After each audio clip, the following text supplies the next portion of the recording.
Bonjour, le Dojo Zen de Paris est ravi d'accueillir aujourd'hui, samedi 16 septembre 2023, Roland Younoresh, maître Zen, sur ce sujet, progrès et obstacles sur la voie du Bouddha. Les progrès sur la voie de Bouddha consistent à mieux se comprendre soi-même, ses souffrances et leurs causes, karma, bono, relation aux autres, à s'éveiller de ses illusions et s'éveiller à la réalité, et pratiquer cet éveil au quotidien grâce à la pratique constante, Gyoji, avec un maître et la Sangha. Les obstacles sont dans les résistances de l'ego et ses habitudes. Ils sont aussi l'occasion d'approfondir la pratique. Donc, Roland Younoresh, tu es un maître bouddhiste zen français, très connu, et tu es un des plus proches disciples de maître Tezen Deshimaru. Tu as commencé ta pratique il y a plus de 50 ans maintenant. Tu diriges depuis longtemps Gyōbu-tsuji, le temple zen de Nice, ainsi que de nombreuses séchines en Europe. Voilà, je te laisse la parole. Juste avant, je veux présenter un livre, parce qu'il a trait en partie au thème de la conférence, Les pièges de la voie, qui est... Pièges sur la voie, non pardon, oui, en effet. Les pièges sur la voie. Je suis corrigé par le maître directement. Qui est paru il y a une dizaine d'années. Voilà, je vous le conseille, parce que ça a trait aux obstacles, aux pièges. Et d'ailleurs, c'est le résultat d'un certain nombre de séminaires qu'on avait fait ensemble. Hein. Ce n'est pas juste quelque chose que j'avais improvisé moi-même, on en avait discuté, un petit peu comme aujourd'hui d'ailleurs. Hein, moi, je souhaite qu'aujourd'hui, il y ait des échanges, puisque vous êtes tous concernés étant des pratiquants, et donc, je suppose désireux de progresser, et en même temps, confronté aux difficultés qu'il y a dans cette pratique.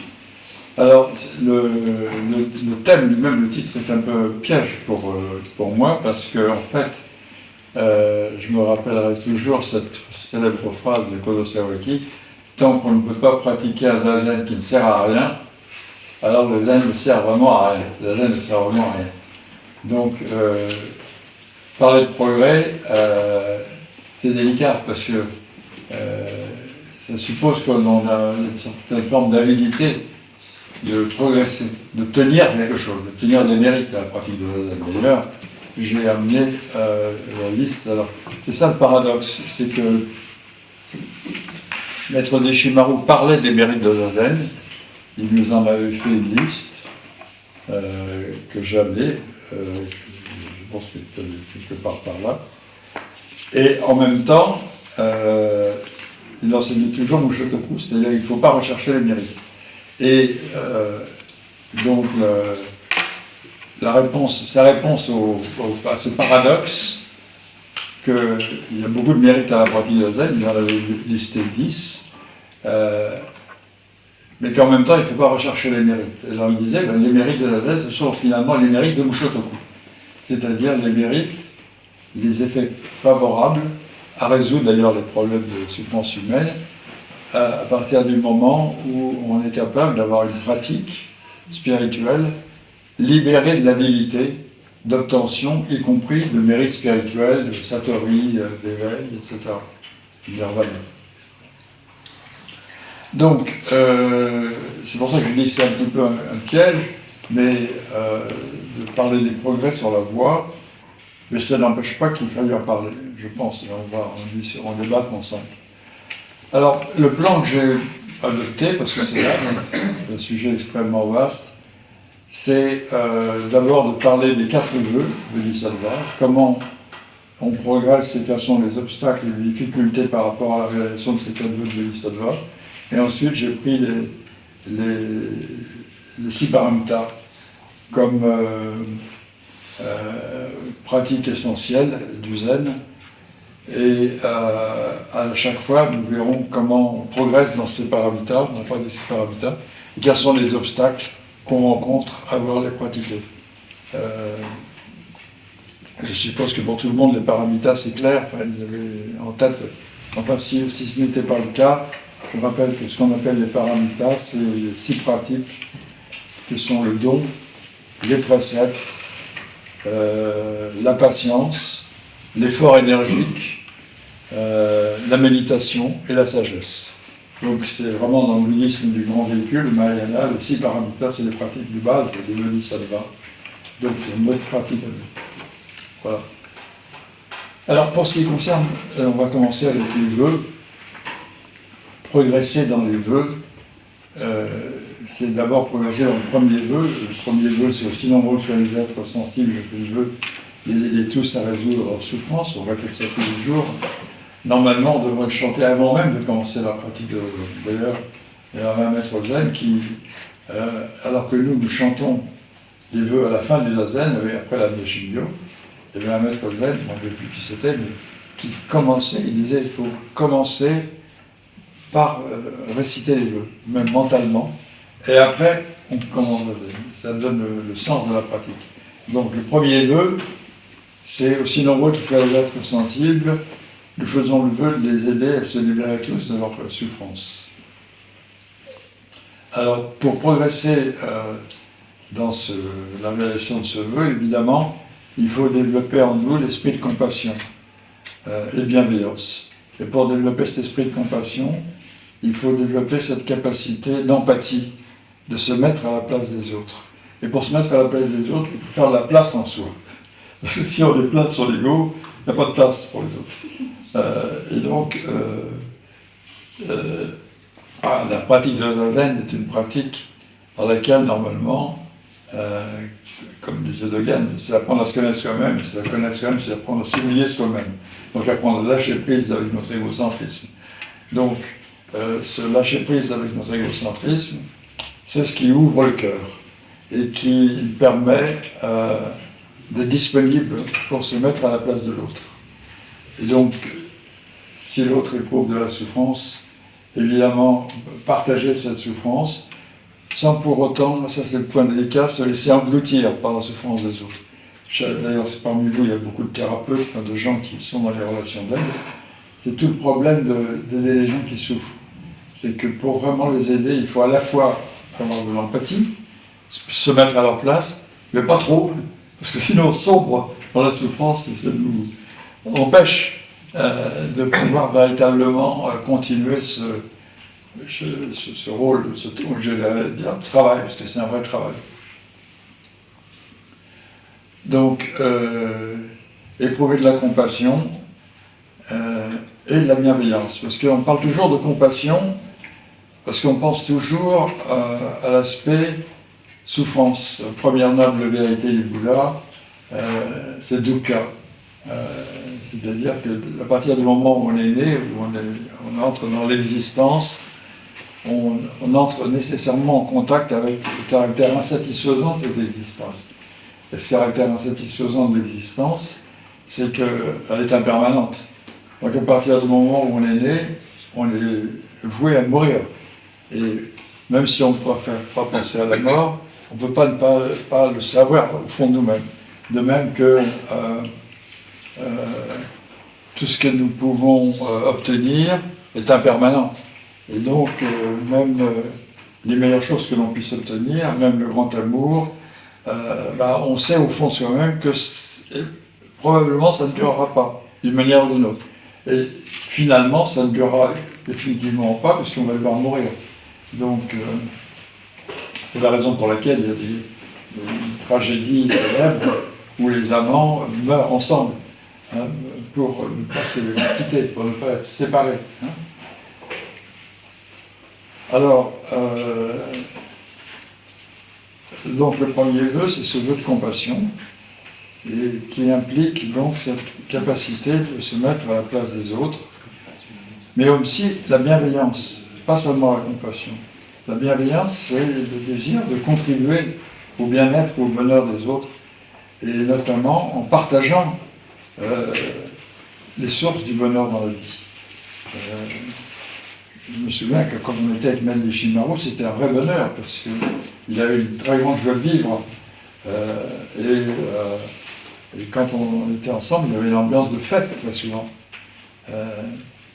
D'ailleurs, qu'il a contribué à développer en 5 ans, en buvant campagne. Hein, et c'était vraiment pour lui une manière de créer une atmosphère chaleureuse de partage de la joie, notamment la joie de la pratique.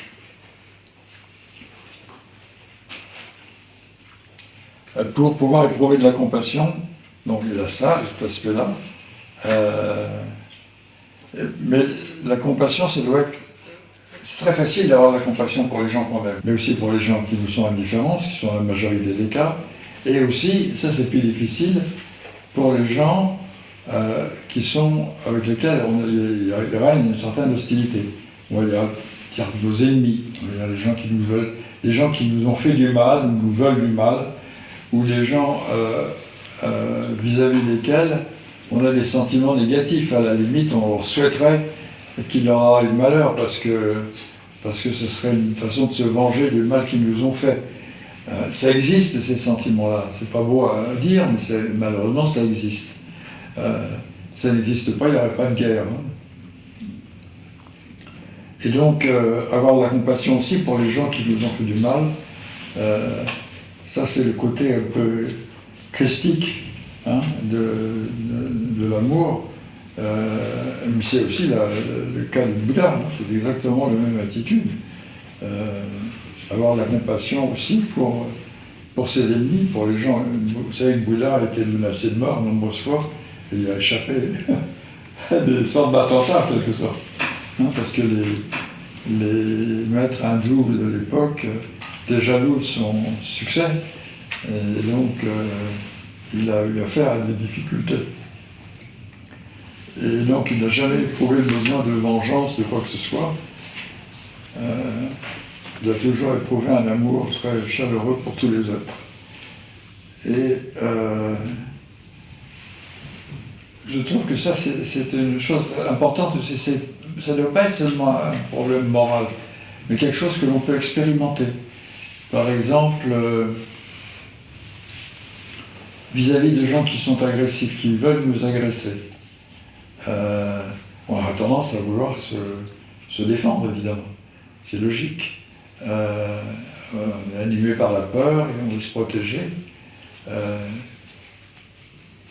Mais une attitude qui consiste au contraire à aller vers des gens qui se montrent agressifs à notre égard et avoir des paroles aimables, ça surprend complètement. Moi j'ai fait cette expérience de personnes qui voulaient m'agresser et en réalité je me suis adressé à elles d'une manière sympathique et les personnes étaient vraiment très surprises et finalement leur agressivité est tombée.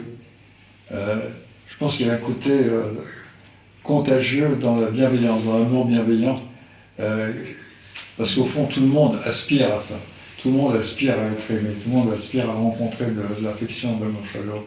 Et souvent l'agressivité est liée à la frustration, au manque d'amour que les gens ont éprouvé tout au long de leur vie, et des fois même dès leur enfance. Et ça fait des gens qui deviennent agressifs par rancœur par rapport à la vie qu'ils ont menée, qui leur a été défavorable. Alors, progresser dans la compassion, progresser dans la bienveillance,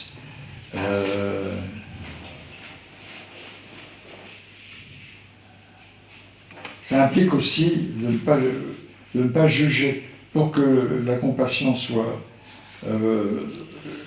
concerne tous les êtres, ça veut dire ne pas être dans le jugement, parce que sinon on a tendance à classer les gens.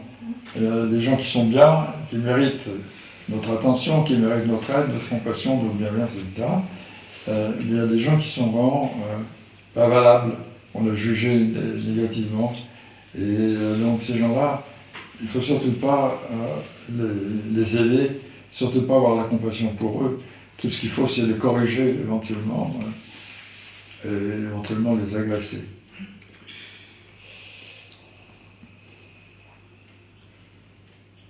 Aussi l'amour ou la compassion universelle, c'est aussi pas seulement vis-à-vis des êtres humains, mais de tous les êtres vivants, et notamment les animaux. Et là, vous voyez tout de suite comment c'est délicat, parce que si vous avez un moustique qui vous tourne autour et qui veut vous piquer alors vous voulez dormir, le réflexe, c'est l'écraser, ou prendre une bombe et l'éliminer. Donc, accepter de donner son sang à un moustique, c'est un exercice, mais c'est intéressant. Moi, je me souviens d'un jourdronnière, pendant longtemps, on a renoncé à ça, mais on faisait la zen sur le dojo en plein air. On avait dépensé beaucoup d'argent d'ailleurs pour cette année de dojo en plein air, à côté de la tombe de Mme Deshimaru. Elle fait un très beau garçon. Un disciple australien qui s'était concentré là-dessus. Et donc, le soir, comme il faisait chaud dans le dojo, l'été, on allait faire la zen sur ce gazon. Et évidemment, on se faisait envahir par les moustiques. Et alors là, c'était vraiment un exercice incroyable, parce qu'on faisait de la zen, puis on avait les moustiques qui nous arrivaient, puis qui nous piquaient. Alors, on s'était tous mis du 5 au 5, la pommade anti-moustique. Et moi, je me souviens une fois, j'avais mis partout, sauf là. D'accord, il était piqué là, immanquablement. Et donc, comme ce genre de choses arrivent, ça rend agressif, quoi. C'est vraiment insupportable. Et se dire que les pauvres moustiques, ils ont bien besoin de se nourrir. Et surtout qu'il paraît que c'est les femelles qui pompent le plus de sang. Avoir la compassion pour les moustiques, c'est un bon exercice de pratique du zen. Bon, à condition évidemment que ça ne vous rende pas malade. Il y a les moustiques tigres qui transmettent je ne sais plus quel virus là. La dingue. Hein? La dingue. De quoi? La dingue. Ouais, je sais pas, j'entends pas bien. La dingue. Transmet une maladie qui s'appelle la dingue. Ah, la dingue, oui, la dingue.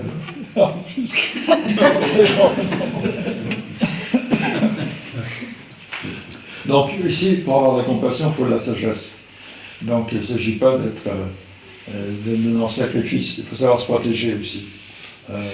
Et d'ailleurs, les gens qui sont dans des relations d'aide, vous le savez très bien, il faut aussi de la sagesse, savoir se protéger. Parce que sinon, il ne tient pas le coup. Hein,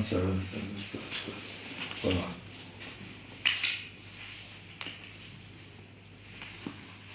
Ça concerne, même, on va aller beaucoup plus loin, ça concerne aussi toute forme de vie, c'est-à-dire la nature. Protéger, avoir de la compassion pour la nature, ça implique d'avoir un mode de vie à travers lequel, notamment de consommation, à travers lequel on endommage le moins possible l'environnement. On ne peut malheureusement pas vivre sans puiser dans la matière vivante du monde. Hein, on ne se nourrit pas avec du sable et des cailloux. Donc forcément, on va arracher les tomates, on va puiser dans les... Tout ça, c'est des êtres vivants. Avoir la compassion pour les légumes, c'est ce qu'on a derrière de fois. Donc on est bien obligé de manger les êtres vivants. Mais il faut essayer, en tous les cas, de créer, alors justement, dans l'autre sens, positivement, avec une attitude écologique, prendre soin de la nature, c'est prendre soin vraiment, dans notre façon de consommer, de faire en sorte que notre manière de consommer, de produire donc les produits consommables qui nous nourrissent, n'agace pas la nature, mais au contraire permettent son développement. Hein. C'est ce qu'on essaye de faire à la gendarmerie, qu'on a essayé de faire. Maintenant, on a malheureusement plus de jardiniers pour s'occuper du potager, mais pendant un moment, c'est ce qu'on faisait. Voilà, ça c'est pour donc l'aspect du premier vœu, compassion et bienveillance. Le deuxième vœu, c'est le vœu de remédier aux causes de la souffrance. Aussi nombreux que soient les êtres vivants, je fais le vœu de les aider à se libérer de la souffrance. Aussi nombreuses que soient les illusions, les bonos, les causes de souffrance, je fais le vœu d'y remédier. Ça aussi, au fond, ça fait partie du premier vœu de compassion, parce que remédier aux bonos, il faut être... Pour pouvoir aider les autres à remédier à leurs bonos, c'est-à-dire à leur passion, à leurs attachements, il faut avoir fait un minimum d'expérience soi-même de ce qui peut permettre de s'en libérer. Voilà, notamment grâce à la pratique de Zazen. Hein. Alors, les bonos sont les suivants, ils sont généralement considérés au nombre de 10. Hein. C'est notamment l'avidité, la colère, l'ignorance, l'orgueil, le doute, la croyance en l'ego, l'attachement à des vues fausses. Tout ça, c'est ce qu'on appelle les bonos, c'est-à-dire des illusions qui vont devenir des causes de souffrance. Eh bien, nous faisons le vœu d'y remédier.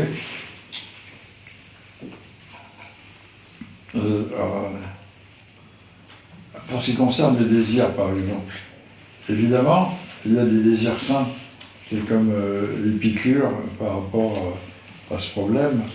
Épicure n'a jamais dit qu'il fallait ne plus avoir aucun désir, mais il fallait, comme les stoïciens le conseillent également, faire attention à donner de la place au désir qui ne crée pas de souffrance, qui ne crée pas de malheur. Et donc,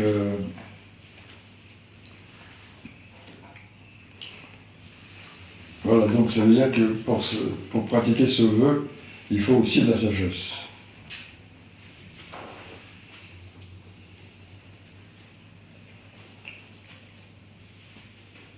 Et d'ailleurs, j'avais posé la question à Maddy Chimero, je lui disais, mais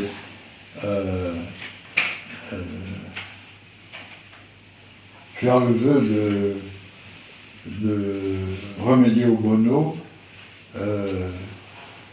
d'une certaine manière, c'est égoïste. Il me disait non. On doit pratiquer, je parlais même de Bodhaïshin, hein, le désir d'éveil. Le désir d'éveil, finalement, c'est une forme d'égoïsme, vouloir obtenir l'éveil. Et il m'a dit, lui, sa réponse a été non, il faut désirer l'éveil pour les autres, pour aider les autres.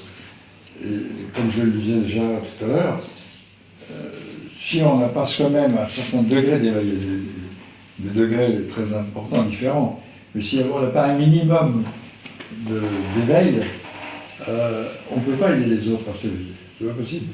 Le meilleur aide, c'est l'exemple.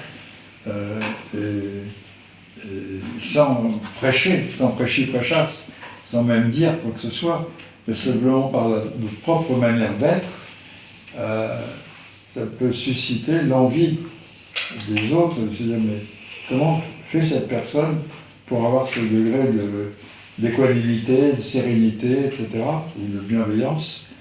Et si la personne vous interroge et que vous leur dites que vous pratiquez la voie du zen, ça peut donner envie à d'autres de la pratiquer aussi.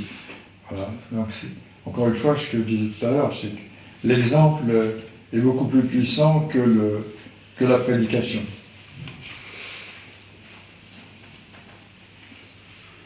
Alors la colère. La colère, évidemment, parmi les vœux,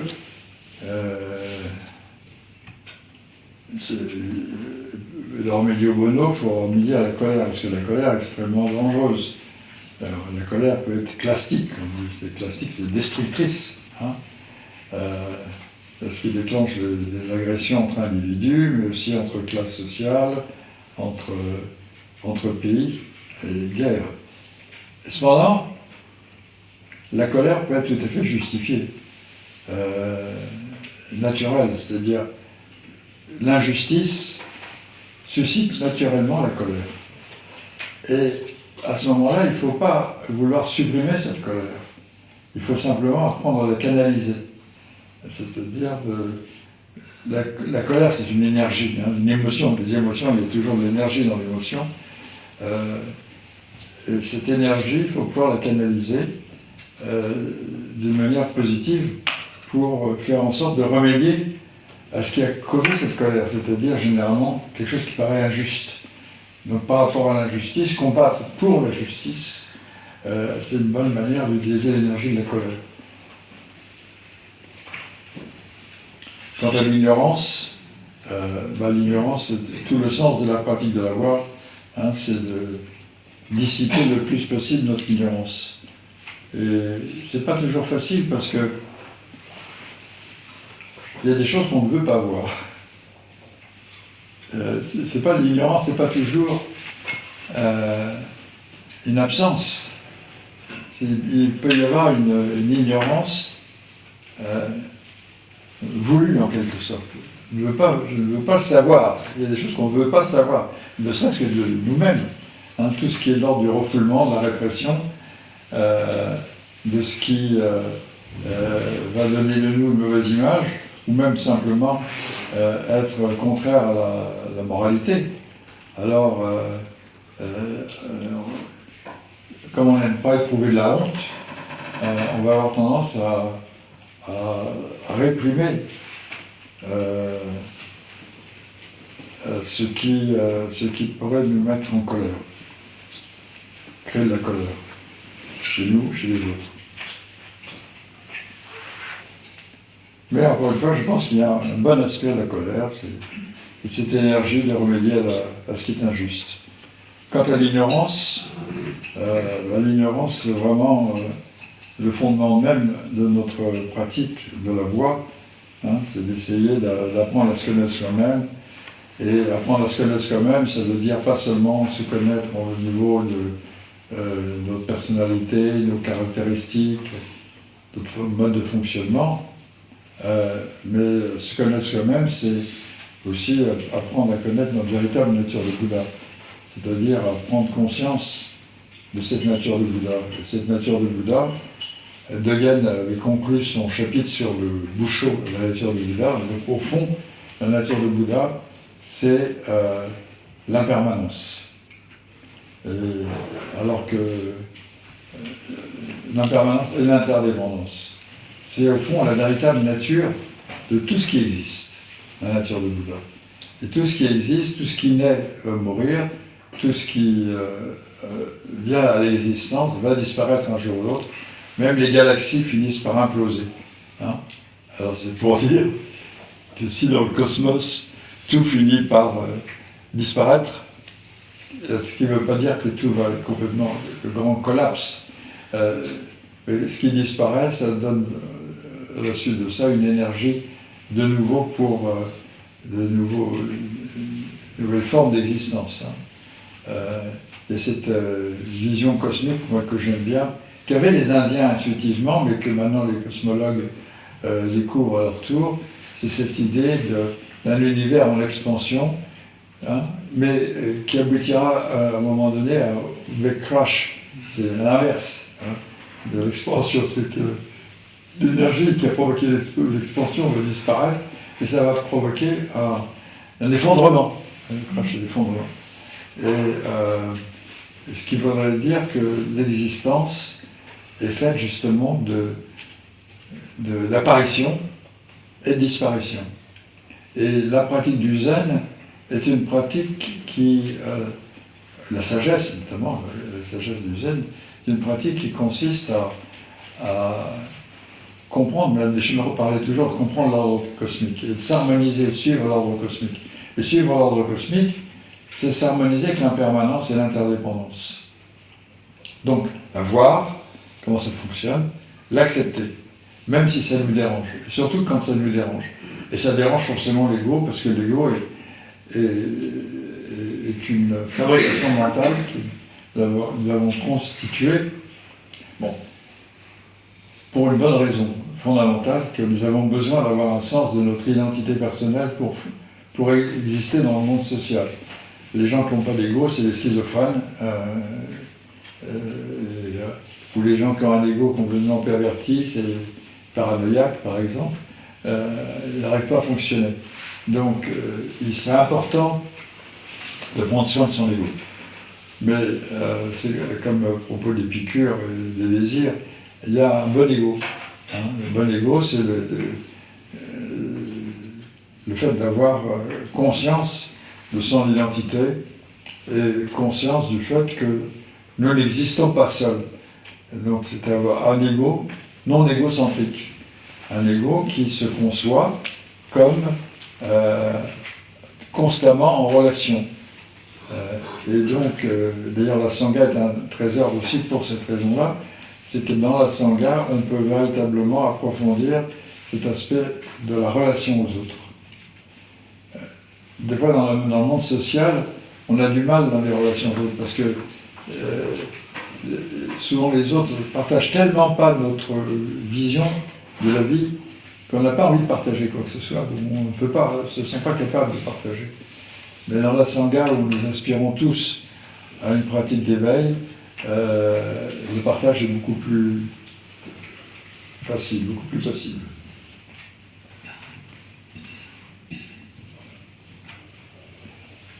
Le troisième vœu, donc c'est le vœu d'étudier tous les dharmas, tous les enseignements. Alors ça, c'est un point vraiment que moi je juge très important, parce que pendant longtemps, mais c'était il y a de nombreuses années, vraiment ça a évolué, mais pendant très longtemps, les pratiquants du Zen, dans la Sangha de Mandishimaru, avaient retenu l'enseignement fondamental de Mandishimaru, du Zen Soto. Le Zen, c'est Zazen. Et donc, si le Zen, c'est Zazen, il suffit de faire Zazen. Et c'est vrai que tous les enseignements du Zen et les enseignements du Bouddha émergent du Zazen. Mais pour autant, ça ne veut pas dire qu'il ne faut pas étudier les enseignements, c'est-à-dire toutes les formes d'expression de cet éveil de Zazen. Parce que le fait de les étudier, de les comprendre, en prendre conscience, aide à les mettre en pratique. Hein? Dans un dojo, c'est très facile, on fait tout Zazen, il n'y a pas de problème. Hein? Quand on sort du dojo, qu'on rentre dans la vie collective, dans la vie sociale, ben les problèmes apparaissent. Et à ce moment-là, prendre soin de ces problèmes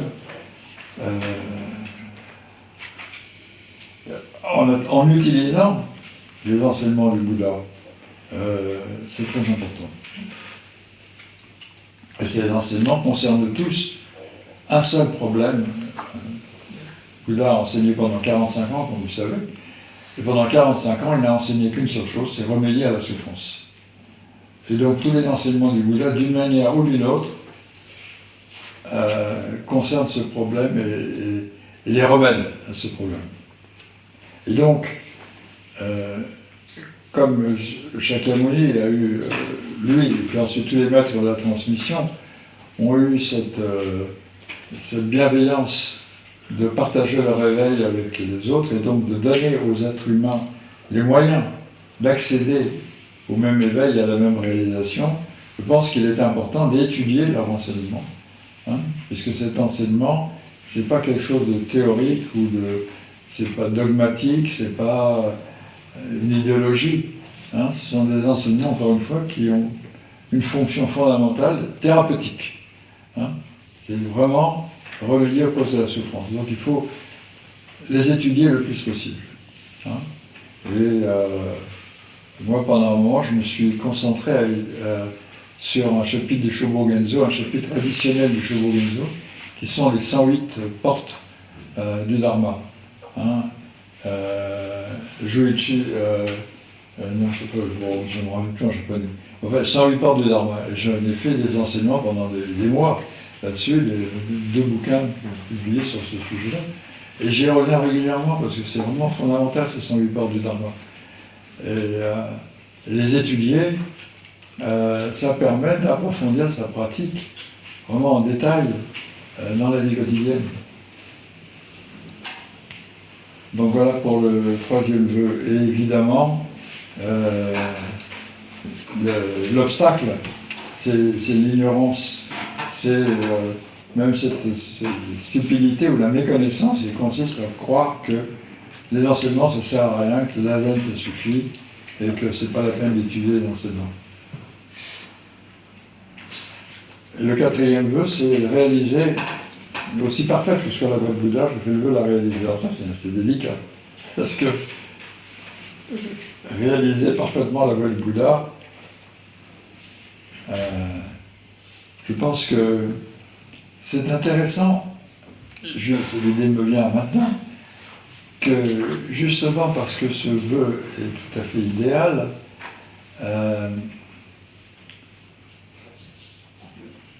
c'est l'occasion d'approfondir notre propre pratique en voyant à quel point elle est loin d'être parfaite.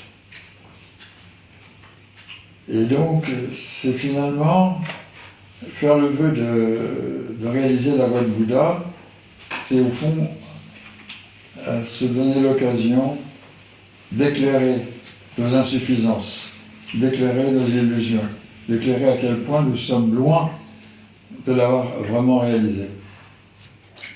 Et ça n'a rien de désespérant, c'est au contraire une très bonne stimulation.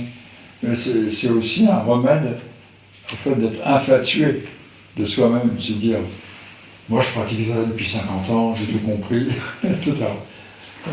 Les anciens pourraient facilement tomber dans ce piège. Hein.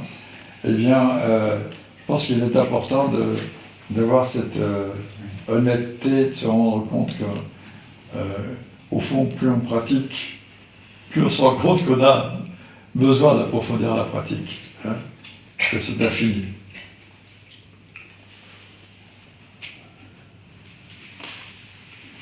Au fait, où j'en suis, moi, au niveau de l'horaire. Il y a du temps encore. Hein? Il y a 1h30 encore. Si on veut. Voilà, ça fait combien? On a commencé à 2h30, il est 3h10, c'est ça. Ouais.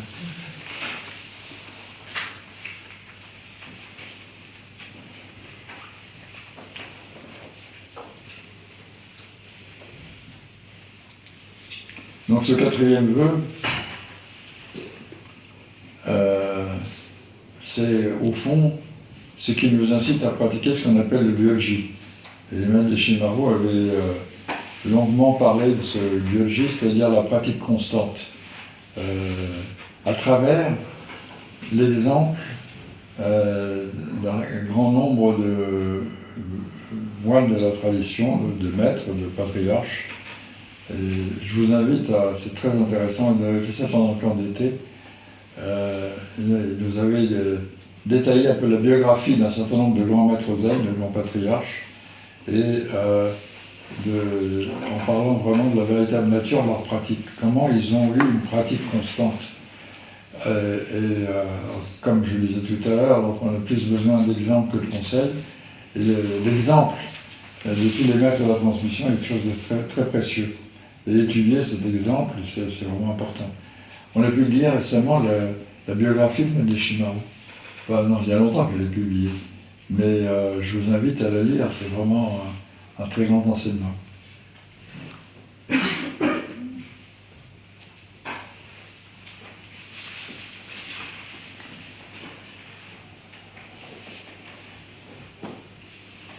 Je vais revenir sur les paramitas. Parce que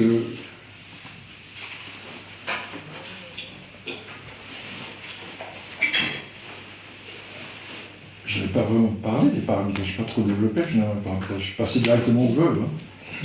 Et donc les paramitas, comme vous savez, c'est le don, les préceptes, la patience, l'effort, la méditation et la sagesse. Alors là, on va essayer de voir ensemble comment on peut progresser dans la pratique de ces paramitas, quels sont les obstacles qu'on peut rencontrer. Par rapport au don, qui est la première des paramitas, la générosité, le don, ce qu'on appelle le poussé. Et c'était Maître Yakujo qui disait pourquoi on met le don en premier et pas une autre des 6 paramitas. C'est parce que le don, c'est la source de toutes les pratiques d'éveil. C'est vraiment la base. On peut dire par exemple que le Bouddha a donné 45 ans de sa vie, enseigné et partagé la pratique avec les autres, c'est la pratique du don. Mendes Shimaru s'est littéralement épuisé pendant 15 ans à enseigner le zen en Europe, sans ménager ses efforts. C'était une pratique du don. C'est la raison pour laquelle d'ailleurs les gens qui pratiquent tout seuls à la maison, ça devient un peu la tendance à l'heure actuelle avec l'histoire de la pleine conscience et les sites internet de méditation où on branche l'ordinateur et on médite. J'ai horreur de ce genre de truc. Je sais que ça existe et ça se développe. Alors, je dirais un petit peu comme Maître Deschimaru que ça peut être l'école maternelle. C'est comme, pour certains, hein, qui n'ont pas la chance ou qui n'ont pas eu la volonté de s'engager dans la pratique dans un dojo, ça peut être un bon point de départ, à condition de se rendre compte des limites de ce genre de pratique solitaire. Ne serait-ce que parce que si vraiment on comprend ce dont il s'agit, l'essence même de la pratique, c'est le partage. C'est encore le don, encore une fois. Et pratiquer tout seul à la maison, c'est extrêmement égoïste. Égoïste et donc finalement néfaste pour la personne même qui pratique. Parce qu'elle ne se rend pas compte qu'elle est en train de développer une espèce d'égotisme dans sa pratique de la méditation. Et que du coup, ça va la desservir. Parce que développer l'égoïsme, c'est développer une cause de souffrance. C'est développer un attachement qui est redoutable. Alors que la générosité, le don, est au contraire une source de joie, une source de bonheur, de bien-être.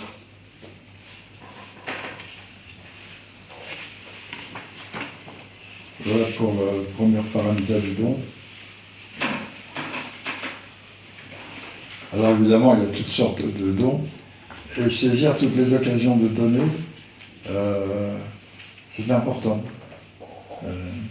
Maintenant, comme vous en faites tous l'expérience, moi je reçois dans la boîte à lettres, j'ai tous les jours 3 ou 4 associations d'aide humanitaire qui me demandent de faire des dons. Hein. J'ai eu le malheur de répondre, pas le malheur, le bonheur, parce que j'ai voulu le faire. Mais c'est dingue à quel point maintenant, des fois j'ai des doutes, je me disais, c'est devenu une espèce de business du don, toutes ces associations. Je me demande la motivation profonde, réelle, des gens qui créent ce genre d'activité. Mais de toute façon, voilà un point important, je crois, moi la réflexion que je me suis faite à moi-même, c'est de ne pas juger, justement, pas discriminer. On vous demande de faire un don, vous faites le don. Et vous ne vous préoccupez pas. Parce que très souvent, c'est une manière de se défendre. Se dire non, moi je ne vais pas donner parce que ces gens-là sont pas bien, etc. Et donner sans discriminer. Dès l'instant où on vous demande, c'est aussi le même problème dans la rue. Des fois, on se promène sur le trottoir de Paris, il y a des gens qui vous font la manche. Alors, si on commence à se dire, celui-là c'est un ivrogne, je vais lui donner, il va juste aller boire de l'alcool, je ne lui donnerai pas. Je pense que c'est un mauvais réflexe. Je pense qu'il faut le donner, sans juger. Dire à vous, hein. N'en pensez ce que vous voulez. D'ailleurs, incidemment, moi j'ai pas envie de monologuer pendant 2 heures comme ça. Donc n'hésitez pas à lever le bras et dire stop, moi j'ai des choses à dire là-dessus. Déjà on peut le faire dès maintenant. Est-ce que ça fait combien de temps? Ça fait déjà 3 quarts d'heure que je vous parle. Est-ce que vous avez déjà des réactions par rapport à ce qui a été dit? Oui. Oui, par rapport à la méditation, vous disiez tout à l'heure. Par rapport à la méditation, enfin faire zazen, vous disiez tout à l'heure que le faire chez soi, seul, c'est pas terrible et qu'il vaut mieux le faire en communauté. Mais on n'est pas obligé non plus de le faire avec l'aide d'Internet. On peut très bien méditer seul. Et pourquoi ce serait pas bon? Mais c'est pas que c'est pas bon, mais c'est limité. Oui. C'est limité. Mais est-ce que c'est pas mieux de le faire quand même que de ne pas le faire? Ah bien sûr, bien entendu. Et d'ailleurs, moi ce que je vous invite à faire, c'est de dire, ne serait-ce que de venir une fois par semaine ou 2 jours, hein. Le reste du temps, votre vie de famille, votre emploi du temps, votre travail ne vous permet pas d'être là tous les jours, eh bien, vous pratiquez à la maison. Et si possible, chaque matin, avant de démarrer la journée, même brièvement, un petit quart d'heure de zazen, et vous commencez la journée. C'est bon c'est pas forcément égoïste. Non, pas du tout. Pas du tout. Ce qui est égoïste, c'est C'est de se dire, moi je ne vais pas perdre mon temps à aller au dojo, je vais prendre le métro, etc., payer une cotisation, etc. Et donc ne pas aller au dojo pour ces raisons, ces mauvaises raisons. Hein. Mais évidemment, si on souhaite, ce qui est souhaitable, avoir une pratique très constante, très régulière, même brève, hein, chaque jour, faut pouvoir pratiquer seul aussi, naturellement. Mais se replonger dans l'atmosphère de la Sangha, partager la pratique avec les autres, c'est bénéfique. Aussi pour vous. L'effort que vous faites à venir comportera pour vous-même une récompense. Vous vous sentirez mieux d'avoir pratiqué avec les autres. Et vous recevez l'énergie. En plus de ça, généralement, dans un dojo, il y a des gens qui donnent un certain enseignement. Donc cet enseignement, parce que souvent, si on pratique seul, on a tendance à devenir un peu dogmatique, c'est-à-dire se faire son idée du zen, ou sa philosophie, à travers les livres qu'on a lus, etc. On va devenir son propre maître, en quelque sorte. Et devenir son propre maître, c'est souvent être un mauvais maître. Hein. Donc, c'est important l'altérité, c'est-à-dire se confronter avec autre que soi. À tous les niveaux de la vie, hein, je pense, mais notamment dans la pratique de zazen.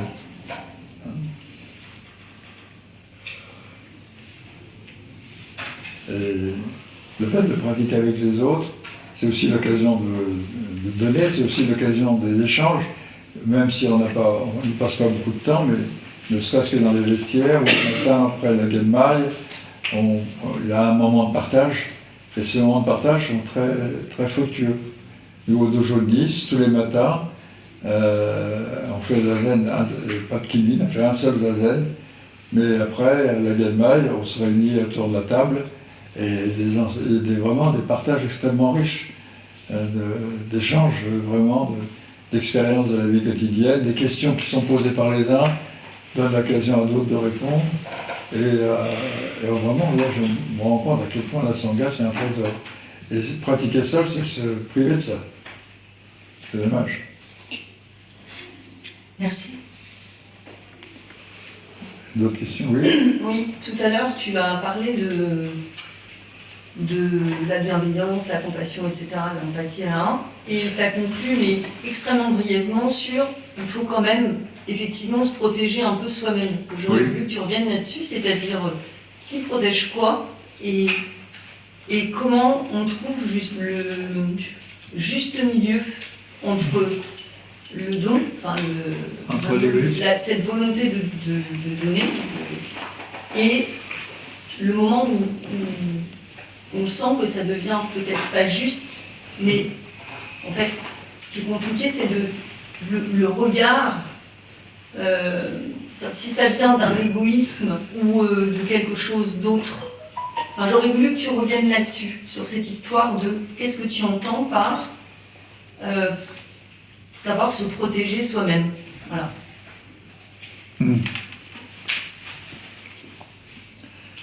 C'est comprendre ses limites.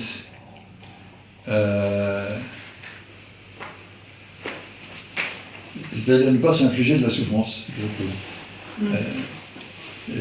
Alors, juste donc... Tu vois, c'est de ne pas fonctionner dans le sacrifice. Voilà. Parce que ça peut devenir vraiment du masochisme. Et on peut développer une certaine forme de culpabilité. Et le bouddhisme, l'enseignement du Bouddha est tout à fait opposé à la culpabilité. Il n'y a pas une notion, par exemple, de péché. Ça n'existe pas dans le bouddhisme, le péché. Pourquoi? Parce que le péché, c'est une notion culpabilisante. C'est une faute, comme une faute, et s'il y a péché, c'est parce que on croit qu'il y a un Dieu, un être, qui a édicté un certain nombre de commandements, et que ne pas suivre sa volonté, ne pas suivre ses préceptes, ne pas suivre ses commandements, c'est péché. Et donc, il y a culpabilité, donc il faut demander pardon.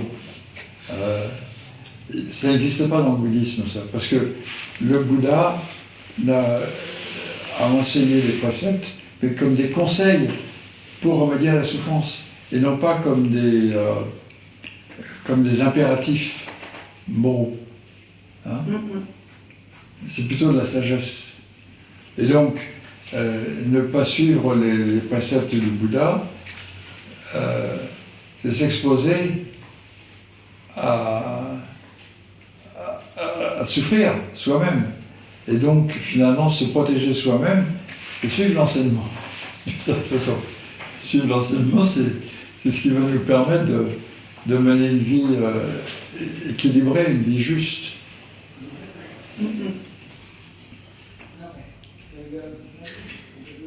Oui. Et vous ne croyez pas que tout le monde éprouve de la culpabilité? Tout le monde. Et quand on l'a mis, ça se manifeste de tas de manières. Ça peut se manifester par la maladie. Excusez-moi, je suis désolé, j'entends mal. Il faudrait que quelqu'un me répète votre question. Pardon? Tout le monde éprouve de la culpabilité. Comment? Tout le monde éprouve de la culpabilité, c'est ce que dit cette... Oui. Spontanément. Il y a une certaine tendance à ça, c'est-à-dire que c'est lié à l'éducation. Hein. L'enfant a été souvent malheureusement culpabilisé par ses parents. Tu dois pas faire ci, tu dois pas faire ça.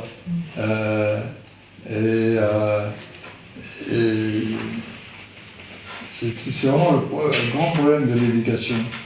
C'est qu'on culpabilise souvent les enfants en leur faisant des reproches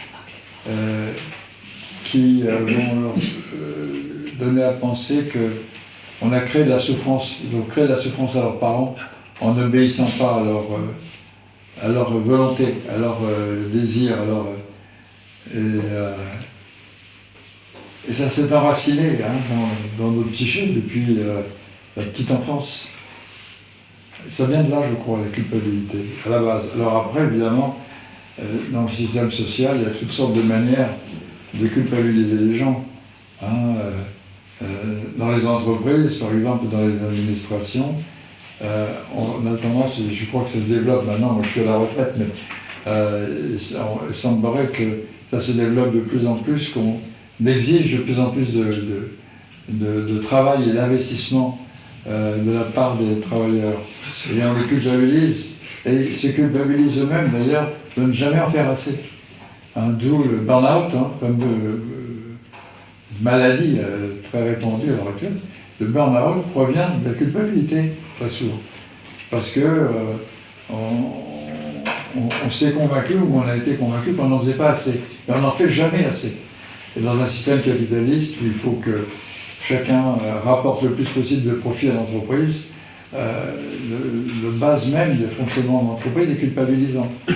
Hein, et pas seulement pour les petits employés, les cadres supérieurs eux-mêmes, ils ont des objectifs qu'on leur impose et qu'on leur demande d'adopter, et vraiment ils se culpabilisent de ne pas y arriver. Et ça peut aller loin, jusqu'au suicide. Hein. Donc il faut faire très attention à ça. Mais de tout temps, il y a eu ces méthodes. Comment? Elles ont existé de tout temps, ces méthodes de culpabilisation. Ah oui, bien sûr. Oui, mais j'ai l'impression que ça se développe. Moi, je ne connais pas l'histoire en détail. Hein. Peut-être qu'il y a des sociologues qui ont étudié ce phénomène. Je ne peux pas me prononcer là-dessus. Mais moi, j'ai l'impression qu'à l'heure actuelle, ça se développe beaucoup. Ne serait-ce qu'à travers tous les moyens de communication qui existent et qui permettent de conditionner les gens de plus en plus. Voilà. D'autres questions? Oui. Vous avez dit tout à l'heure que face à une agression, vous aviez fait preuve vous-même de bienveillance envers les personnes qui avaient cherché à vous agresser. Oui. Et ma question, c'était de savoir, par exemple, la première méditation zen que j'ai faite, c'est dans un dojo où je pratiquais de l'aïkido, donc des arts martiaux. Je sais que le zen est souvent au Japon lié aux arts martiaux. Oui. Et je voulais savoir si c'était souhaitable de toujours faire preuve de bienveillance envers des personnes qui vous agresseraient. Attends, je n'ai pas compris la fin de ta question. Ma question, c'était de savoir, face à des agresseurs, est-ce qu'il ne faut pas utiliser aussi parfois la violence, savoir l'utiliser Ou faut-il, d'après vous, essayer de faire preuve de bienveillance? Oui, mais si tu fais de l'aïkido, tu dois justement savoir que dans l'aïkido, on utilise l'énergie de l'agresseur pour le neutraliser. Tout à fait, c'est vrai. Hein? Ouais. Donc l'aïkido, aïe ça veut dire amour, hein? Donc c'est une pratique de l'amour, bien que ce soit un art martial. Ça va justement dans le sens de ce que je disais. L'aïkido c'est un exemple parfait de ça. Merci. J'avais une question concernant le troisième vœu. Le quoi Le troisième vœu sur la voie des bodhisattvas, l'étude des dharmas. Une question sur le choix des dharmas que nous devons apprendre ou apprendre à connaître. Le quatrième vœu, le troisième vœu. Le troisième vœu. Là, c'est un problème aussi personnel. Depuis 50 ans, on a reçu des enseignements multiples. On a reçu les enseignements du canon du Theravada, on a reçu les enseignements du bouddhisme chinois de la terre pure, on a reçu différentes formes de bouddhisme d'origine asiatique, même dans le bouddhisme zen, différentes écoles. Et maintenant, encore plus difficile, on reçoit un retour de ce bouddhisme occidental, en particulier américain, avec parfois des syncrétismes de différents. Donc il y a une multitude maintenant d'enseignements, de dharma, qui sont probablement intéressants, mais ma question, est-ce que dans ma pratique, il n'est pas plus efficace de nous concentrer sur le dharma zen soto pour limiter en fait une dispersion Absolument. Absolument. Et même à l'intérieur du dharma zen soto, se concentrer sur certaines pratiques. Parce que dans le dharma zen soto, c'est aussi très vaste. Hein? Il y a beaucoup d'enseignements dans le zen soto. Et donc, je crois que ta question est tout à fait pertinente pour arriver à progresser, parce qu'on parlait du progrès, hein, les obstacles sur la voie. Il faut arriver à se canaliser, à canaliser son énergie, son attention, son intelligence sur un certain nombre de points. Et essayer de choisir vraiment quels sont les points importants. Et ça peut d'ailleurs évoluer au fur et à mesure de notre existence. Et se dire, par exemple, quand on commence une nouvelle année, cette année, je vais faire vraiment le vœu de me concentrer sur cet aspect de la pratique. Essayer de se focaliser un peu plus. Les pratiques sont multiples et vastes, évidemment. Essayer de se focaliser davantage sur un point important du dharma, quand on s'est rendu compte que c'est notre point faible, par exemple. Et que, par exemple, moi, je pourrais prendre le cas de la patience. Je suis d'un naturel plutôt impatient. Et je me dis souvent que s'il y a une pratique pour laquelle je devrais me concentrer, c'est la patience. Et à ce moment-là, ça permet de saisir toutes les occasions dans la vie quotidienne, de recevoir l'enseignement des phénomènes qui nous entourent. Hein? Pour ce qui concerne la patience, moi, je suis moi-même qui fais des courses chez moi, quand je suis au supermarket et qu'il y a la queue, et qu'il y a des gens qui veulent me passer devant, ou que la caissière, au lieu de se dépêcher d'encaisser, commence à travailler de bavette avec les clients. Dépêchez-vous, je n'ai pas de temps à perdre. Et se dire, bon, je connais ça. Patient, moi je m'amuse à ça, j'en fais presque un jeu maintenant. D'ailleurs, ça vous fait rire, mais il faut le prendre comme ça, parce que sinon c'est pénible, quoi. Hein. Patienter, ça peut être patience, c'est souffrance, quoi. Hein. Non, mais je connais ça aussi. Hein? Et le fait d'en faire s'observer et d'en faire un jeu, ouais, tout à fait. D'ailleurs, il y a des jeux qui sont des jeux de patience, non? Vous savez, le Mikado, là, le truc cool. Ouais. Oui. Je voudrais revenir sur ce que tu as dit sur la pratique ensemble et la pratique seule. Oui. Je trouve que les deux ont leur place. En fait, parce que quand j'ai pratiqué en Asie, on demande souvent, des fois, aux gens de faire des périodes de retraite toutes seules, mais dans le dojo. Par exemple, tu as un ermitage et tu es tout seul, sans bouquin, sans rien. Là, tu pratiques toute seule. Et là, c'est pour le regard intérieur, tu vois. Et je pense que quand on pratique ensemble dans un dojo, souvent ou tout le temps, on a le regard très extérieur. C'est tendanciel, c'est phénoménal, on a tendance à blablabla, tu vois. Et le regard est constamment extérieur. Le maître, l'enseignement, et c'est difficile d'avoir un regard intérieur.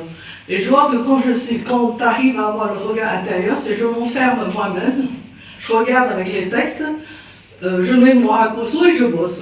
Et là, je ne veux rien entendre, tu vois. Et après un moment, quand tu reviens au dojo, ton regard, il change.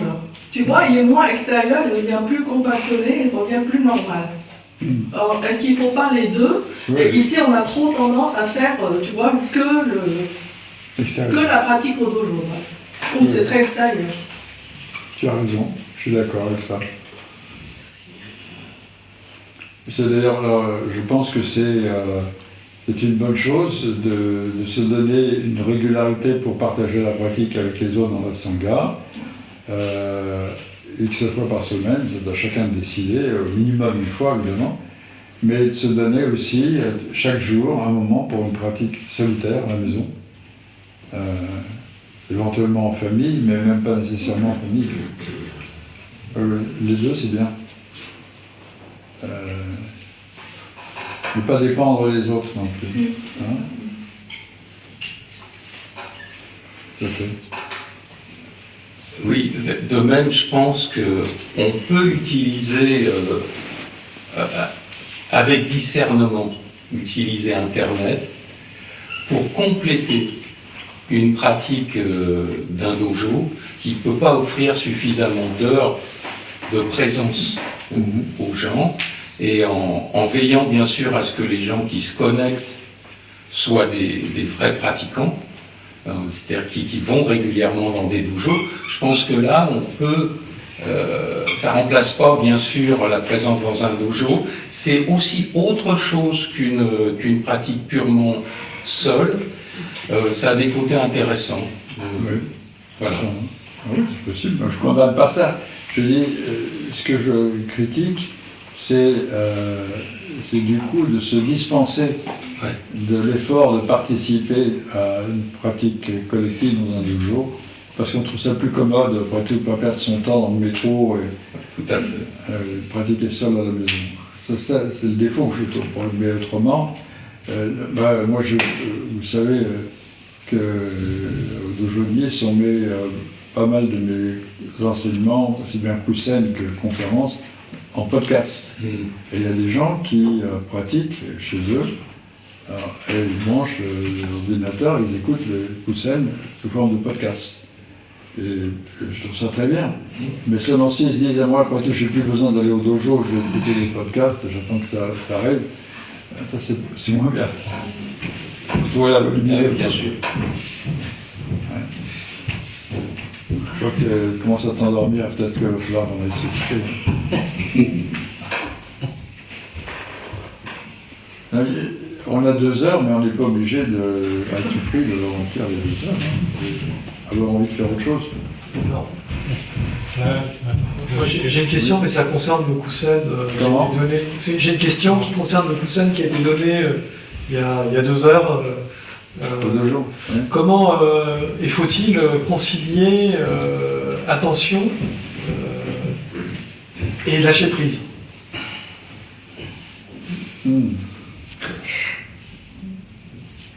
Ouais, c'est une bonne question, c'est délicat. Ça m'est venu à l'esprit pendant le Kusen. Je crois que c'est valable aussi pour la concentration. Concentration ou attention, c'est les deux pratiques. Et lâcher prise. C'est vrai que pour se concentrer, pour être attentif, on utilise son ego d'une certaine manière. C'est moi je me concentre, moi je suis attentif. Et ça implique même un processus mental d'observation. Parce que Maître Shimaru a fait la pratique de l'observation.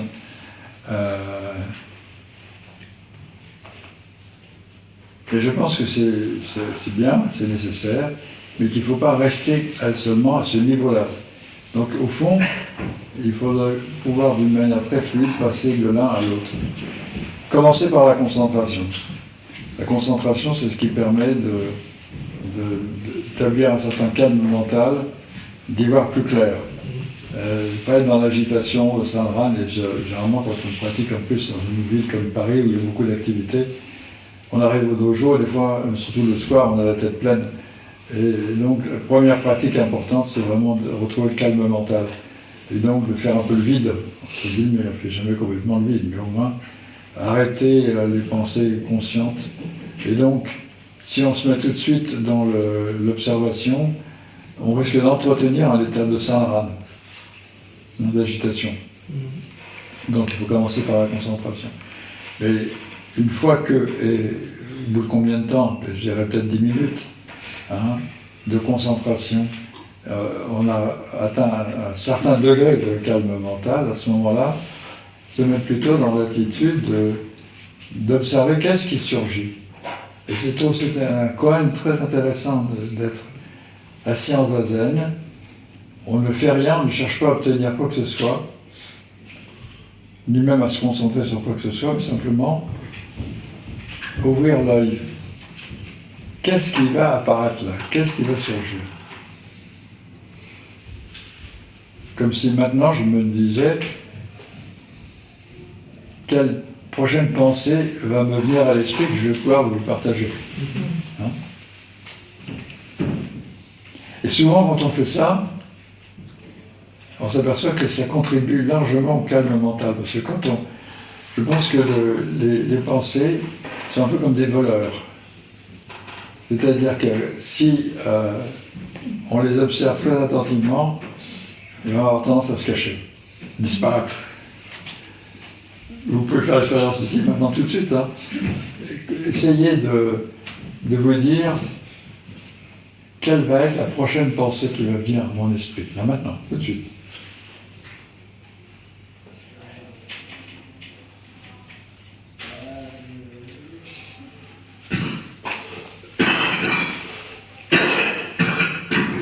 Moi, je viens de le faire, il m'est venu aucune pensée. Si j'avais continué un certain temps, probablement qu'il y a des pensées seraient apparues de nouveau. Sinon, je n'aurais pas pris la parole. Mais je remarque que quand on pratique vraiment très attentivement cette observation, les pensées voleuses, les pensées qui nous dérobent à notre présence au monde, en nous embarquant dans la fabrication mentale, ces pensées disparaissent, se cachent. En tous les cas, c'est pas qu'on les refoule, c'est qu'elles s'évanouissent. En tous les cas, moi je pense qu'il faut justement associer les deux. Mais commencer toujours par la concentration, et c'est fondamental. Parce que c'est le reproche que je fais aux pratiques de Vipassana et de pleine conscience. Et surtout, ça va pas ensemble. Vipassana, c'est vraiment si les hindous, les maîtres de méditation indienne, ont enseigné le Vipassana aux Occidentaux, c'est parce qu'ils considéraient, j'en ai entendu le dire, que dans la vie moderne en Occident, les gens n'ont pas les conditions réunies adéquates pour pratiquer le samatha, c'est-à-dire le samadhi, la grande concentration. Parce que il y a trop de phénomènes, la vie est trop agitée, il faudrait pouvoir s'isoler dans la montagne, vivre dans un ashram, pour pratiquer le samadhi, le samatha. Donc on n'enseigne que le vipassana. Je pense que ça c'est une grave erreur. Il faut vraiment simplement ne pas idéaliser le samadhi au point d'en faire un état parfaitement de non-conscience, enfin d'au-delà de la conscience. Mais pour autant, je pense qu'il faut commencer toujours par le côté samatha, avant de pratiquer le vipassana. Autrement dit, la concentration avant l'observation. Si vous voulez, c'est une fameuse histoire de Himero et du miroir. Si vous voulez vous observer vous-même, il faut avoir un miroir suffisamment propre. Alors la pratique progressive quand c'est les Jinshu, c'est qu'il faut d'abord nettoyer le miroir. Et Eno, comme vous savez dans cette histoire, il dit mais tout est vacuité, il n'y a pas de poussière, il n'y a pas de miroir, donc ça ne sert à rien de faire ça. Et je pense que c'est un point de vue un peu extrême. C'est pas vrai qu'il n'y a pas de poussière. C'est tout le problème des deux dimensions, relatif et absolu. Dans l'absolu, tout est court, vacuité, c'est la Shingyo. Et il n'y a pas de poussière, il n'y a pas d'illusion, il n'y a rien. Il n'y a rien. Cette formule du rien est trop elliptique. Il n'y a rien de substantiel. Il n'y a rien de permanent. C'est ça qu'il faut rajouter quand on parle du rien. Mais c'est pas qu'il n'y a rien du tout. Parce que ça, c'est un point de vue nihiliste. Oui. Et c'est pas la voie du milieu enseignée par le Bouddha. La voie du milieu n'est pas une voie nihiliste. On ne dit pas les phénomènes. Simplement, on éclaire leur véritable nature. Leur véritable nature, c'est d'être impermanent et interdépendant. Et donc, voilà. C'est clair.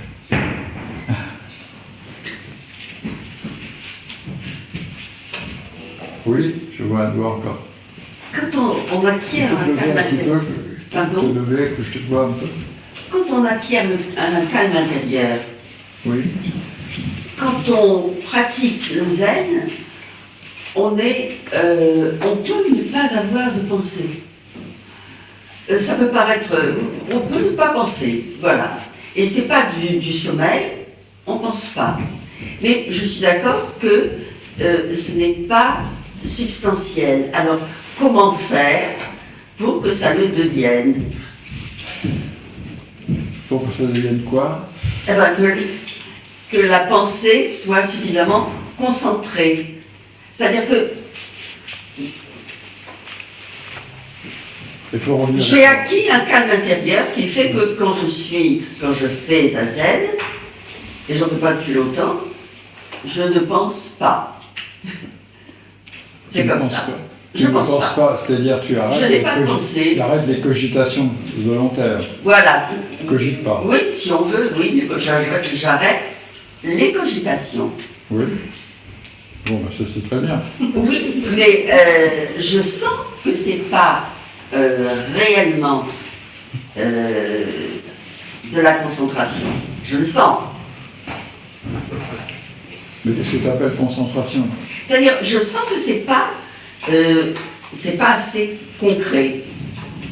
C'est pas assez concret. Concret? Oui.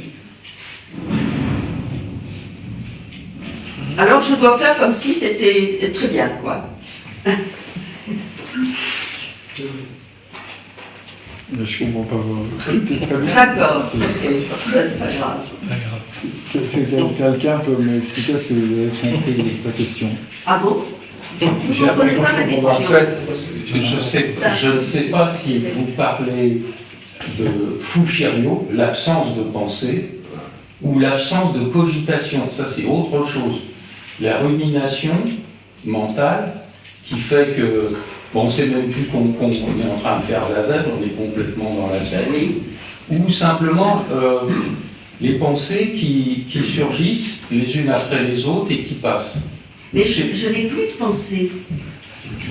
Ça peut paraître bizarre, mais je n'ai plus de pensée, ni de cogitation. Ça ne peut pas durer tout un zazen. Bon, si ça vous amuse, j'arrête. Hein. C'est tout bon. Non, tu n'as plus de pensée consciente, volontaire, c'est-à-dire tu ne penses plus à quelque chose en particulier. Mais il y a forcément des phénomènes mentaux. Sinon, il y a forcément des phénomènes mentaux. Le cerveau toujours produit de la pensée. Sinon, un petit peu, mais pas un petit peu. Voilà, mais... un petit peu. Un petit peu. Là, c'est les le nombre des pensées diminue, se calme, se réduit, il y en a très peu. Et il y en a toujours, simplement parce que c'est comme une sorte de sécrétion du cerveau. Et c'est nécessaire d'ailleurs, parce que les neurones ont besoin de se connecter. Sinon, c'est la mort. Il faut nécessairement que les neurones puissent continuer à jouer, en quelque sorte. Et donc à interagir. Sinon, c'est la mort du cerveau. Pourquoi? C'est pas possible, c'est pas souhaitable non plus. Tiens. Mais ce qui est tout à fait, ce que je comprends très bien, Vous en dites beaucoup. Mais c'est vrai, c'est marrant que ça fasse rigoler. Ça m'amuse. non, ce que je pense, c'est que tu ne le penses plus consciemment, tu n'as plus de pensée volontaire, mais il y a forcément dans ton esprit des images, des sensations, des perceptions qui traversent l'esprit. Des perceptions, oui, la perception de l'ensemble, de la perception d'un bruit, oui, de bruit, C'est de la pensée. mais c'est des pensées, hein. Comment? Mais Ce ne sont pas des pensées. il ne faut pas les penser. Ce ne sont pas des Ce ne pensées. sont pas des pensées. Bon. Ça, La perception, c'est pas une pensée. je pense qu'il faudrait se demander qu'est-ce que penser. Hein, c'est un titre d'un livre de Heidegger. Qu'appelle-t-on penser? Qu'est-ce que penser? C'est réfléchir. Hein? C'est réfléchir, c'est faire accepter le déroulement de ses idées, c'est... Oui. Penser, généralement, c'est une sorte de dialogue intérieur. On pense, on entretient une sorte de dialogue intérieur. C'est ça, souvent, la pensée. Alors, c'est finalement faire taire le mental. C'est ça qui se passe. C'est le silence du mental. Oui, c'est ça. Voilà. L'absence d'une pensée consciente, volontaire. Cependant, si tu es vraiment bien dans l'observation, tu observes forcément qu'il y a des phénomènes qui surgissent dans l'esprit. Sinon, encore une fois, c'est l'électroencéphalogramme plat, c'est la mort. Ça n'existe pas. D'ailleurs, Je crois que ce que veut dire la dame, c'est que même si elle atteint cet état-là, c'est pas suffisant. Enfin, elle a l'impression que ça suffit pas en soi. Il y a quelque chose de plus profond à trouver. Si toi tu dis que c'est Voilà. pas suffisant, alors c'est pas suffisant. C'est pas suffisant. Pourquoi c'est pas suffisant? Ça suffit pas à quoi? Qu'est-ce qui serait suffisant? Ça veut dire à quoi ça sert L'intensité. C'est pour ça qu'elle employait le terme de concret tout au début de ce qu'elle expliquait. Elle disait c'est pas assez concret, mais ça m'a frappé. C'est très concret. Et pour elle, c'est pas assez concret. Il y a quelque chose de plus profond à atteindre, je pense que c'est Voilà. ça que... Et là, il y a... et qui relèverait de la Voilà, donc, non-pensée. oh, Ouais. Quelque chose de plus profond à atteindre. Ce qui est important à atteindre, c'est la sagesse qui nous donne la possibilité de vivre en harmonie avec ce que nous sommes au fond en réalité. Pour moi, c'est ça la chose essentielle. Et tout l'enseignement du Bouddha est basé là-dessus. Donc, c'est la raison pour laquelle, dans le zen, on dit toujours que Fushiryo, la non-pensée, c'est pas suffisant. Le maître de Shimaru a fait tout un enseignement sur ce thème-là. Shiryo, la pensée. Hein. Fushiryo, c'est la non-pensée. Et il y a Hishiryo, qui est l'au-delà de la pensée. Ça veut dire ce n'est pas qu'il n'y a plus de pensée du tout, mais qu'il n'y a plus d'attachement aux pensées, plus d'enchaînement des pensées. Donc c'est une libération. Hein? Voilà. Bon, on va peut-être passer à autre chose. Mais Parce que sinon, on va tourner en rond. je suis coincée sur un truc. Tu sais, tu parlais tout à l'heure de la non-existence, où rien n'existait, tu vois, peut-être l'illusion, moi, nous, enfin, rien n'existe. La non-existence. Oui, mais ça, la non-existence, ça n'existe pas. Oui, ben justement. Mais le problème, c'est que je bosse sur le chat, et Sekito, dans le Sandokai, et puis entre autres, l'école de Sekito à l'époque, était caractérisée comme l'école qui voit que rien n'existe. D'ailleurs, on disait que l'école de Sekito, ici, rien ne traverse, même pas une aiguille. Sekito disait ça de son école, il n'y a même pas une seule aiguille peut traverser ici. Ça veut dire qu'il n'y a rien, il n'y a pas une seule illusion qui puisse rentrer dans sa tête. Enfin, ou alors il laisse tout passer, j'en sais rien. Mais c'était comme ça que Sekito parlait de son école, de la Soto justement. Et de l'autre côté, tu as des gens qui... J'ai vu chez Dogen, il a fait un chapitre Shōjiso. Tous les dharmas sont réels. Alors que Sekito, pour lui, les dharmas sont pas réels, les karmas sont pas réels, il n'y a rien, c'est un peu... C'est réel, mais pas réel. C'est-à-dire, il expliquait que c'est comme une ombre, tu vois. Non, mais alors...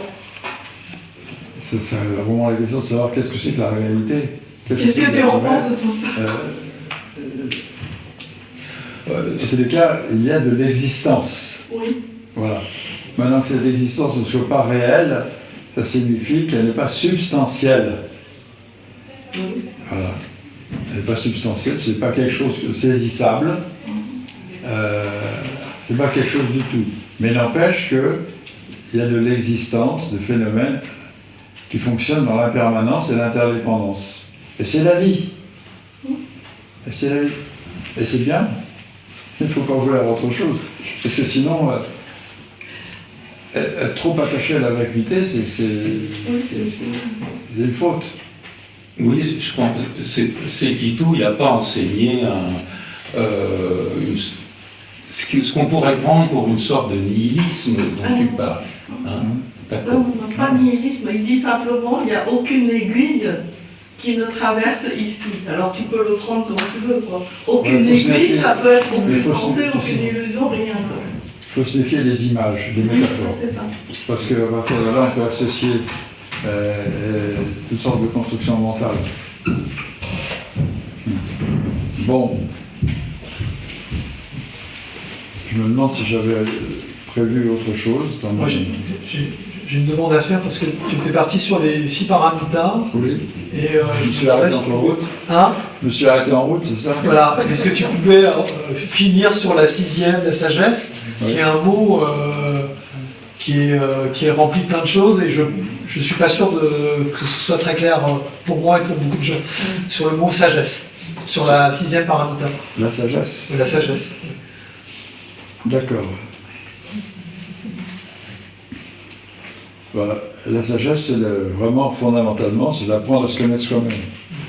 Et apprendre à se connaître soi-même, je l'ai déjà dit, mais je vais répéter, à 2 niveaux.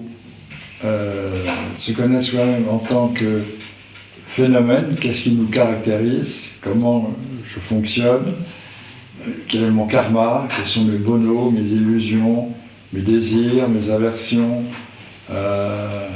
mes attentes, mes espérances, donc tout ce qui est de l'ordre de la pensée, de l'émotion, du sentiment.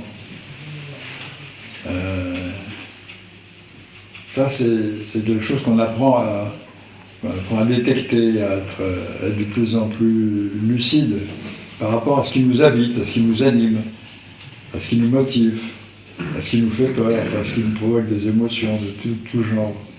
Ça, c'est un niveau de connaissance de soi, de compréhension de soi, de plus en plus vive. C'est-à-dire que rien ne m'échappe de ce qui apparaît en moi. Je suis tout de suite pleinement conscient, c'est la pleine conscience, tout de suite pleinement conscient de ce qui se passe. Voilà. C'est d'ailleurs extrêmement précieux parce que si on, par exemple pour tout ce qui concerne les émotions, si on prend conscience de l'émotion au moment même où elle commence à se former, on peut soit l'arrêter si c'est une émotion dangereuse comme la colère, ou au moins la canaliser. Si on n'a pas cette capacité-là, eh bien on est emporté, et c'est dangereux. Donc c'est important d'avoir cette connaissance, cette capacité, cette lucidité en somme, de comprendre ce qui se passe en nous, ici et maintenant, dans l'instant présent. aussi de se comprendre soi-même au niveau de notre karma. Qu'est-ce qui nous conditionne, qu'est-ce qui fait que nous sommes devenus ce que nous sommes maintenant, au niveau de notre personnalité, notre karma, voilà. Ça fait partie de la connaissance de soi. Mais ça, c'est la connaissance, on appelle relative, au niveau phénoménal. La connaissance ultime, et qui est vraiment la chose importante, sur laquelle insiste beaucoup l'enseignement du Mahayana, notamment de Prajnaparamita, c'est la vacuité. C'est-à-dire que tout ce qui existe, ce n'est pas que ça n'existe pas, mais c'est la véritable nature de ce qui existe, c'est d'être sans substance et d'être impermanent. D'être le résultat de toute une série d'interdépendances. Et donc, la connaissance de soi à ce moment-là, c'est de prendre conscience de ça. Pas seulement dans quel état j'erre,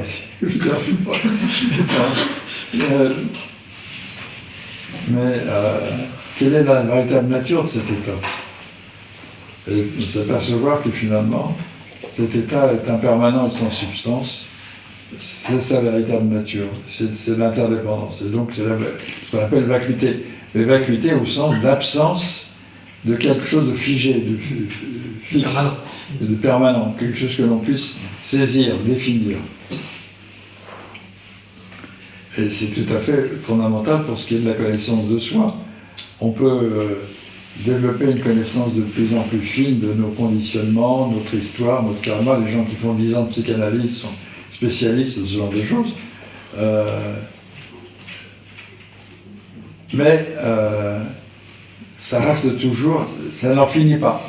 Ça reste toujours quelque chose qui se déroule jusqu'à la mort. Hein. Mais c'est important, évidemment, je ne suis pas de le nier. Mais la compréhension plus profonde, c'est de comprendre la nature réelle de tout ça. Et la nature réelle de tout ça, c'est que ça n'a pas de réalité fixe et permanente.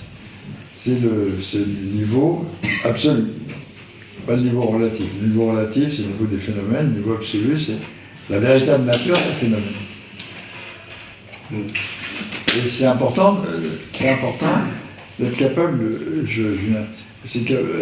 capable de jouer sur ces deux niveaux, de passer très fluide, très rapide. C'est la question quelle est l'interaction entre les deux. Voilà.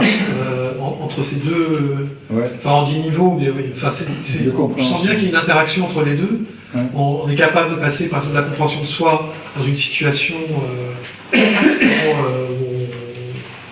on devient patient par exemple, et puis la compréhension que cette situation-là, elle est impermanente de toute façon. C'est deux niveaux en fait. Oui.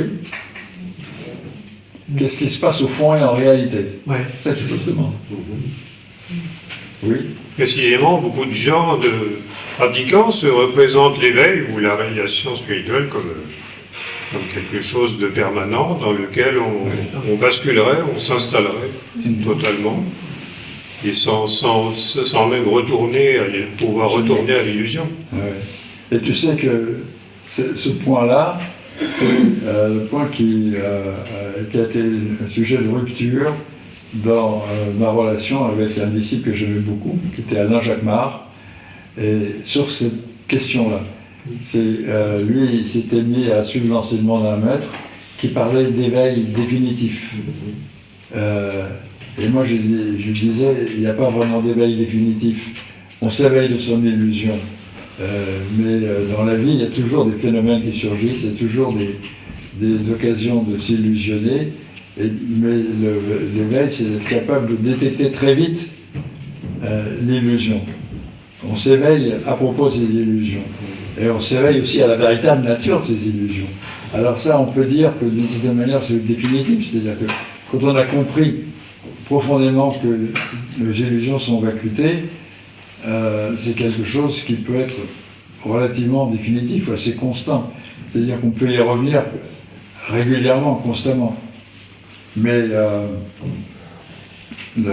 en fait, la vie, c'est le mouvement, c'est l'interdépendance, c'est l'impermanence. Et encore une fois, c'est là que Alain Jacquemart n'avait pas compris le point fondamental que je trouve qu'enseigner le maître de Gaine à propos de la nature de Bouddha, c'est-à-dire de la nature de l'éveil, c'est au fond l'impermanence et la véritable nature de l'éveil. Et donc l'éveil lui-même est de certaine manière impermanent. Ça fait partie. Mais c'est un peu délicat à comprendre. Est-ce que c'est pas l'histoire du moine qui se réincarne 500 fois en renard parce qu'il pensait que il en avait fini avec le karma. Il en avait fini avec le karma. Ouais. C'est exactement ça. Exactement. Vous avez raison. Je rappelle ça. Bon. Vous pouvez en expliquer parce que j'ai pas suivi en fait. Et ça a l'air intéressant. Qu'est-ce que tu veux que je répète? Moi, l'histoire du renard, du coup, je n'ai pas trop saisi. Est-ce que vous avez dit avant Ah oui. Qui est difficile à savoir. C'était la question. C'était une histoire de l'époque de Yakujo. Quelqu'un avait demandé est-ce que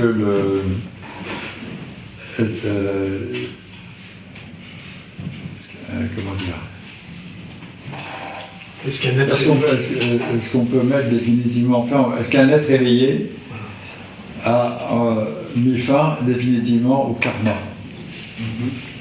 Et le moine avait répondu oui, un éveillé en a fini avec le karma.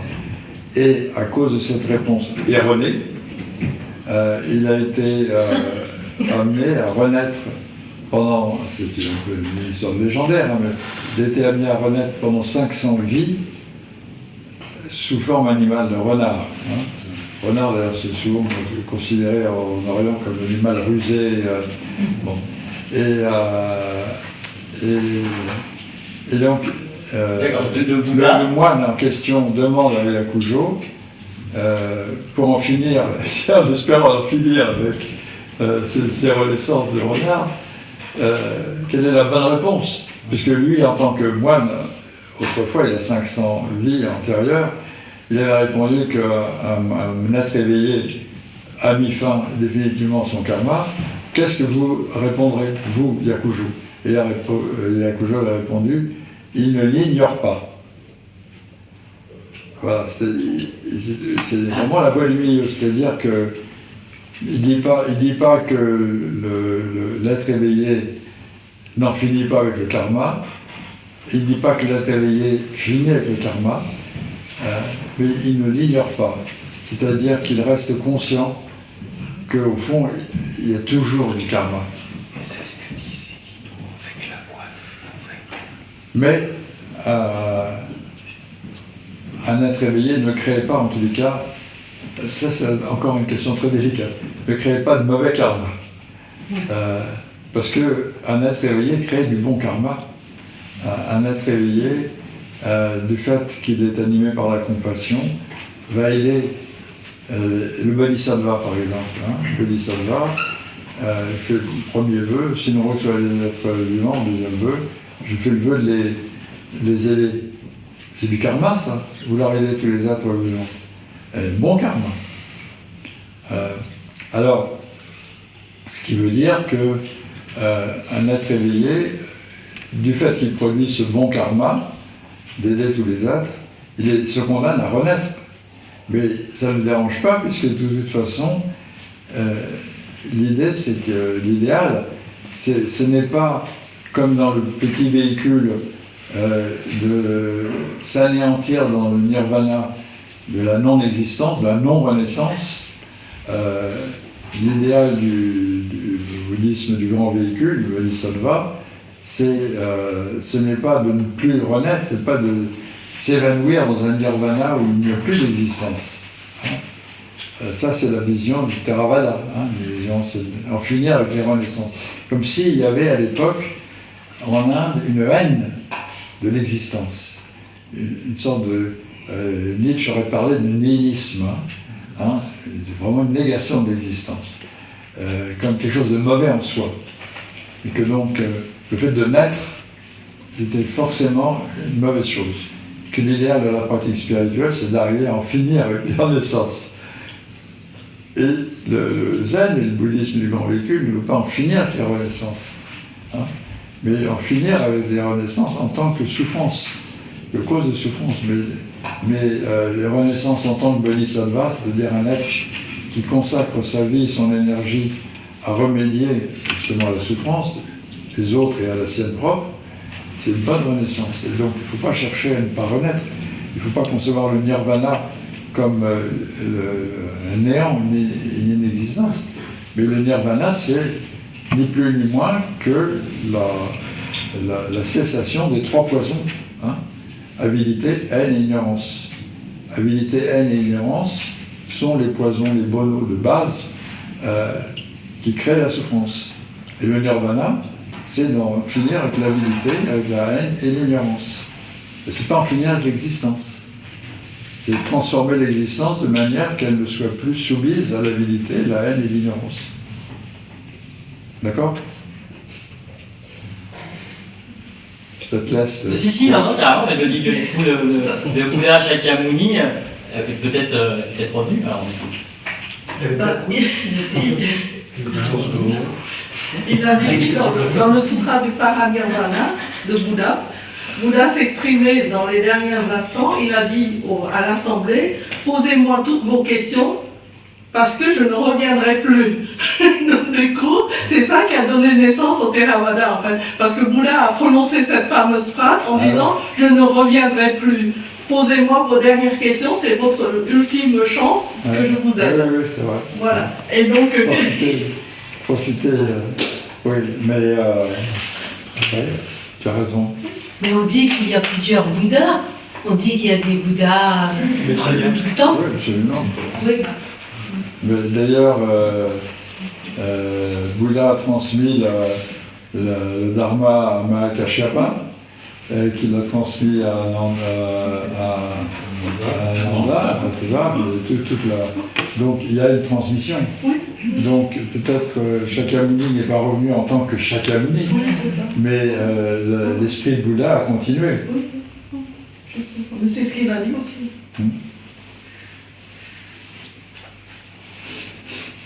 Mais il faut faire attention au risque de nihilisme. C'est très dangereux. Il y a beaucoup de malentendus, mais qui ont fait même qu'il y a eu un rejet du bouddhisme à certaines époques, justement parce qu'il était présenté sous un angle trop nihiliste, hein, justement de cessation de l'existence. Ça n'a aucun intérêt. Bon. Plus de Je sais pas si questions. on m'a montré tout à l'heure, j'ai 4h20, c'est l'heure juste. Non, il est quart. Hein? Il est 13. Ah oui, bon, peu importe. Hein, non, parce que ce matin, je me suis aperçu que ma montre elle déconnait complètement et que j'avais une demi-heure de retard. Ouais. Donc c'est pas le cas. 4h13. Bon. Une question, monsieur, Oui. là. J'ai mis. Le thème de la conférence était sur les problèmes sur la femme. J'avais une question concernant le choix du maître.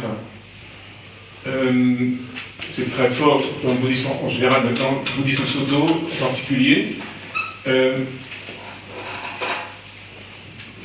La chance qu'on a en Europe, c'est d'avoir énormément de maîtres véritables. Le choix peut se faire par des opportunités. Mais en fait, la question est comment reconnaît-on un maître véritable? D'une part, on le reconnaît à la qualité de son enseignement, c'est-à-dire est-ce que son enseignement est vraiment conforme au Dharma, et c'est la raison pour laquelle il faut aussi une certaine étude. Justement, à propos des paramita, il y avait l'étude du Dharma. Hein. Donc, il faut soi-même se donner l'occasion d'étudier, à travers l'étude des sutras, des enseignements, pour se faire une idée déjà un petit peu de ce qu'est le véritable enseignement, le Dharma, pour vérifier aussi que le maître il transmet cet enseignement-là, il ne transmet pas des illusions personnelles au sujet du Dharma, une chose, première chose. Et deuxième, c'est qu'il le met en pratique. Voilà. Donc un maître, on reconnaît un maître à la qualité de son enseignement et à la qualité de son être en tant qu'enseignant. C'est-à-dire, est-ce que, par exemple, moi j'enseigne des paramétrages, est-ce que je les pratique? Hein? Alors, en nul n'est parfait. J'essaie de les pratiquer le plus possible, mais bon, j'accepterais tout à fait qu'on dise que je ne suis pas un maître, que je ne l'arrangerai pas. Si par exemple je me mets en colère, mais mettre des chimarous, je me mets en colère. Alors il y a des fois des gens qui me disaient, c'est pas un vrai maître, ou alors il boit. Ah, ça dépend. Un maître zen qui aime le whisky, c'est pas sérieux, c'est pas un vrai maître.